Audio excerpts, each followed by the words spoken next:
సంబంధించి అంటే కాళేశ్వరంలో మేడిగడ్డ అనేది భాగమే. Medigadda reservoir, Annaram reservoir, Sundilla reservoir ఇవన్నీ మేము చూసొచ్చాం. మా సిపిఐ ప్రతినిధి బృందం చూసొచ్చాం. చెప్పేందంటే మేడిగడ్డను చూసి ఉన్నది టీఆర్ఎస్ ప్రభుత్వం. మరి కేటీఆర్ చూడకపోవచ్చు కానీ కేసీఆర్ ఎన్నోసార్లు చూసొచ్చాడు. రోజు దీనిలో ఏమంటారు కంప్యూటర్లో కూడా చూసాడు. కాబట్టి కేటీఆర్ చూసేస్తే తప్పులేదు. ఏం చూసేస్తాడు? ఆడ ఆడ ఆడ ఏంది క్రాకులు రాలేదా? కుంగలేదా? కనపడుతూనే ఉన్నాయి కదా, ప్రత్యక్షంగా మన కళ్ళకు కనపడుతున్నప్పుడు దానిలో ఏమిటి కుంగలేదని చెప్తాడా కేటీఆర్ వెళ్ళి?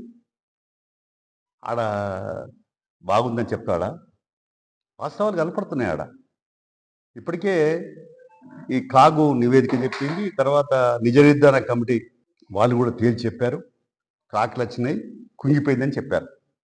అందువల్ల రాజకీయ డ్రామా తప్ప ఏదో సమస్యను పక్కతో పట్టిస్తామని పోయి మళ్ళీ ఆ సమస్యను ఇరుక్కోవడం తప్ప దానివల్ల ఈ టీఆర్ఎస్కు ఒక్క నయా పైస మాత్రం లాభం జరగదు.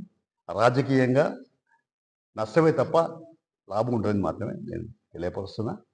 అందువల్ల మేడిగడ్డకు అనేక మంది పోయి వచ్చినారు. ఇప్పటికీ మన అన్ని రిపోర్ట్స్ కూడా తెలుస్తూ ఉన్నాయి. ఇప్పుడు జ్యుడిషియల్ ఎంక్వైరీ కూడా వేసి ఉన్నారు, న్యాయ విచారణ కూడా, అది కూడా తేలుతుంది. అందువల్ల ఏదైనా తొందరపడి ఉలికిపడేటువంటి పరిస్థితి మంచిది కాదని. అందుకనే తప్పు జరిగిపోయింది, తప్పు ఒప్పుకుంటే మంచిది. తప్పును కప్పించుకుందామని అంటే అది ఆడ కనపడుతుంది. అది ఏదో ఆధారరహితం కాదు, ఆధారతో యుక్తంగా ఉన్నది. కాబట్టి దాన్ని కప్పించుకోజాలరు. తప్పు జరిగింది, తప్పును రెక్టిఫై చేసుకోవాలి. సరే, తప్పు ఎందుకు జరిగింది, ఎలా జరిగింది అనేది వేరే విషయం. కాబట్టి దాన్ని కప్పించుకుంటే కరెక్ట్ కాదని, దాన్ని ఏదో రాజకీయంగా ప్రయోజనం వస్తుంది అనుకుంటే అది రాజకీయ శూన్యతకి దారితీస్తుందని మాత్రమే తెలియపరుస్తుంది.